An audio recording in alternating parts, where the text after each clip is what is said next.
The United Nations General Assembly President Abdullah Shahid, who paid a 2-day visit to India on August 28th and 29th, met with senior leaders of the country, including Vice President Jagdeep Dhankar, External Affairs Minister Jaishankar, and Foreign Secretary Vinay Kwatra.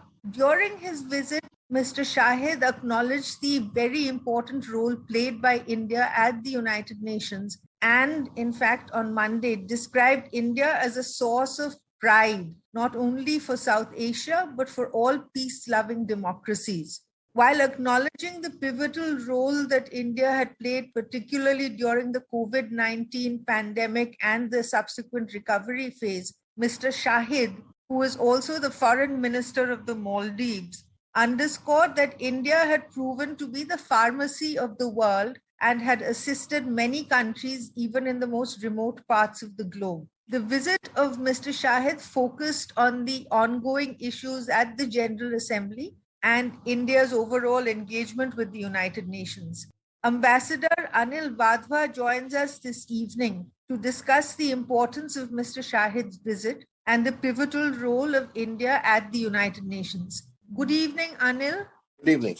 Why is this visit of the outgoing President of the UN General Assembly an important one? What has happened during this past year under Abdullah Shahid's presidency is that India has also been a member of the UN Security Council and has been acknowledging its three priorities full force, which is peacekeeping, maritime security, and counterterrorism at the United Nations Security Council. The fact that his tenure has been coinciding with India's participation in the UN Security Council, and the fact that he comes from Maldives, which is our important neighbor. And so thought it fitting that this would be a good finale to his end of tenure, which is soon coming to an end, as you said. He is quite impressed that India has contributed a lot during his presidency. And this is reflected in what you said about the India being the source of pride, not only for South Asia, but for all peace-loving democracies. Also, the contribution that India made during this period to assist several countries around the world with the vaccines. And again, the cooperation that India has extended to key initiatives which he took during his tenure, basically 5 of them, in all of which India has supported his presidency. So Mr. Shahid has called his tenure as the year of hope, as it were, over the past year. And in those talks that he held with External Affairs Minister Jaishankar yesterday, Mr. Shahid said that they covered a range of key issues, including cooperation at the United Nations, as you just mentioned. In fact, over the past year, Mr. Shahid has himself emerged as an important player in international diplomacy, as his tenure has seen the role of the UN General Assembly enhanced somewhat, particularly where the Security Council was really unable to act decisively on Russia's invasion of Ukraine. And for the first time in decades, the Assembly met to consider the issue under the format of the Uniting for Peace resolution, a provision for the UN General Assembly to take up issues on which the Council is unable to act. So that was something on which India also collaborated fairly substantially with Mr. Shahid. Would you agree? Absolutely. You rightly pointed out that the United Nations Security Council is the UN's main executive body with the primary responsibility of maintaining international peace and security. But how over the past year or even before that, for the previous few years, so essentially the United Nations Security Council has become a prisoner of its own system, so to speak. And the reforms of the United Nations Security Council, along with the general reforms that India has been pushing for in the United Nations, have not come about. And therefore, the importance of the General Assembly becomes much more than in the past. Of course, it can only make non-binding recommendations, but at the same time, it can, by taking decisions with consensus and with full force, put pressure on the United Nations Security Council and the UN in general to act. So that's why the importance of the United Nations General Assembly under the presidency of Abdullah Shahid has been enhanced during this period.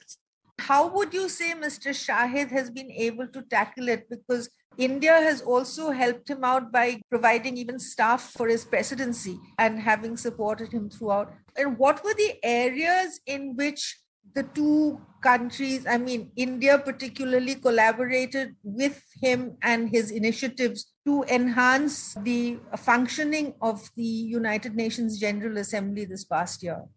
So I think under his presidency, the United Nations General Assembly took up a number of issues which are transnational in character. So it's just the issues of terrorism or proliferation of weapons of mass destruction. But he focused on the pandemic situation, on the climate, and on poverty and cybersecurity. Now, these are issues that cut across the continents, and a number of countries are united together on these issues. And of course, the United Nations General Assembly is the main representative of the multilateral world order. So therefore, it was happy to be seized of these global issues. It's not really been given a chance to come in the limelight in the past. And while the reform talk of the United Nations has been ongoing for some years now, they've not approached to a text-based negotiations, as we all know, and therefore bring about more transparency to the institution and to enhance its credibility. This was one role that United Nations General Assembly was able to do this year, bring to the fore issues that should have been frankly tackled by the United Nations Security Council.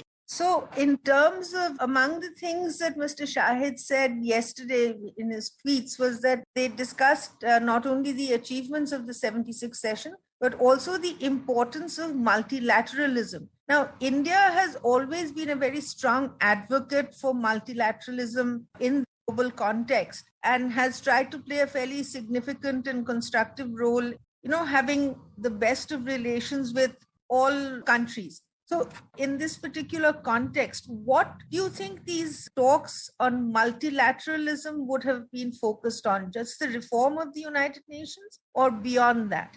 I think it went beyond that because obviously the reform of the United Nations Security Council has been at the focus as far as India is concerned. But India is also very much concerned as to how the multilateral institutions and of the United Nations system and starts from bodies like the WHO, for instance. Yes. India has been highlighting that there is a need to bring about a change in the way international institutions and international bodies and the UN system in general is working at the current moment because they are falling short of their duty. And of course, we know that UN and new multilateralism has been talked about quite a bit in the recent past, especially in the developing world. Because when the UN was set up 75 years ago with the main aim of maintaining peace and security, it was faced with different kinds of challenges. And now the problems are different, the realities are different, the current humanitarian and economic losses. So there are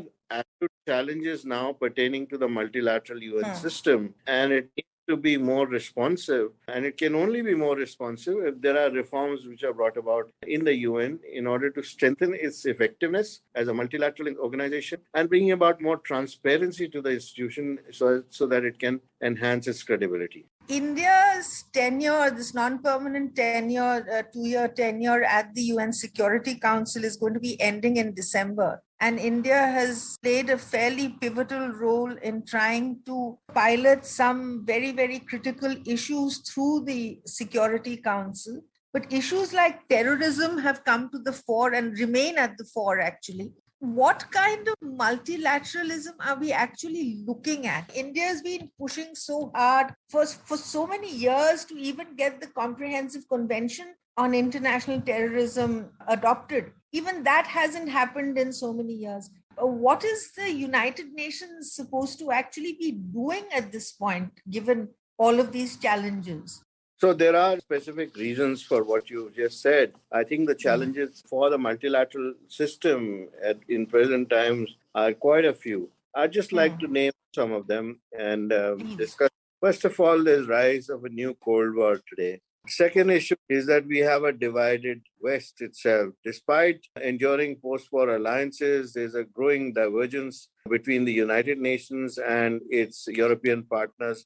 Third is the ineffectiveness in general of the United Nations, because United Nations has been unable to respond effectively to, for example, the once in a century global crisis triggered by the coronavirus. And at the National Security Council, we've seen permanent members led by China, for example, blocking a discussion on the origin and sources of the coronavirus crisis. Then the United States out of the World Health Organization as far as effective multilateralism is concerned. Right. And that is the crying need for UN reform, because there's a defunct United Nations Security Council. The main executive has the primary responsibility of maintaining international peace and security. But when you have frequent use of the veto powers by the United Nations Security Council, 5 permanent members, it has disastrous consequences for countries around the world. It does not also affect the distribution of military or economic power today, nor the geographical. So the structure of this 15-member Security Council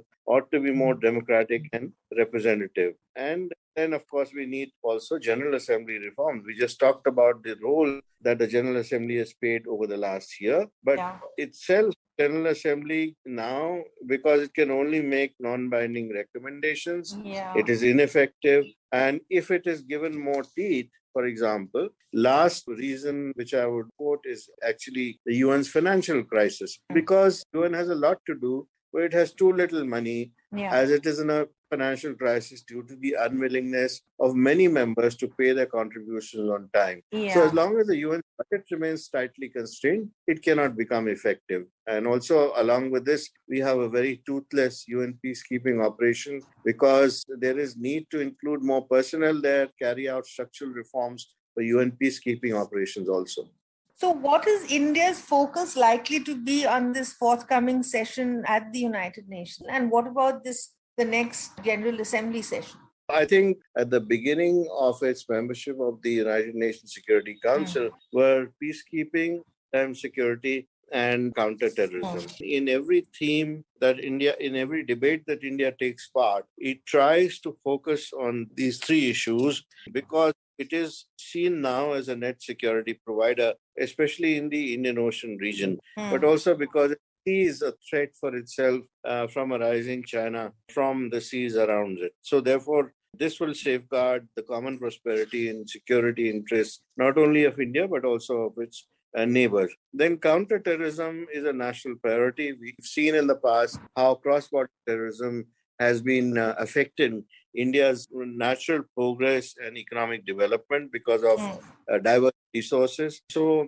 we firmly oppose terrorism in all its forms and manifestation. There is a treaty on the table which India has tabled, but of course there are differences around the whole theme of how to tackle this issue. And third issue, which we laid emphasis on, the peacekeeping forces, because India has over 5,000 personnel today who are serving in a number of peacekeeping operations around the world. And India to ensure that their safety and security are given the highest priority. I think this, we can sort of carry on debating what the United Nations needs to do particularly. I mean, India will keep pushing for what it considers is important, but we've unfortunately run right out of time. Anil, thank you so very much for sharing your thoughts. Thank you.